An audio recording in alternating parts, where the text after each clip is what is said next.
Hi అండి, welcome to Lakshmi tailors creations. నేను కొత్తగా ఛానల్ స్టార్ట్ చేశానండి.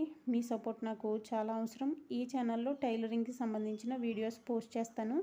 తప్పకుండా అందరూ చూడండి. చూసి నచ్చితే తప్పకుండా సబ్స్క్రైబ్ చేసుకోండి, అలాగే లైక్ చేయండి.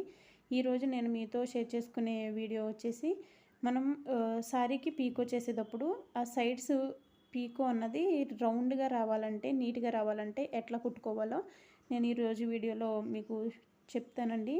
అయితే పీకో చేసుకునే పాదాన్ని మిషన్కి అటాచ్ చేసుకుని మనం ఇప్పుడు చెంగులు కుట్టుకునేటప్పుడు ఇది చెంగు అన్నది కొంచెం హైట్లో ఎత్తు పట్టుకోవాలండి. అట్లాగే రౌండ్ షేప్లో మనము అది ఇక్కడ చూపించే విధంగా ఎత్తు పట్టుకోవాలి. దీనికి సంబంధించిన ఫుల్ వీడియో నా ఛానల్ నేమ్ కింద ఇస్తాను, చూడండి. మీకు ఇంకా డీటెయిల్గా అర్థమవుతుంది. నచ్చితే కనుక తప్పకుండా నా ఛానల్ని సబ్స్క్రైబ్ చేసుకుని లైక్ చేయండి, మీ ఫ్యామిలీ ఫ్రెండ్స్కి షేర్ చేయండి.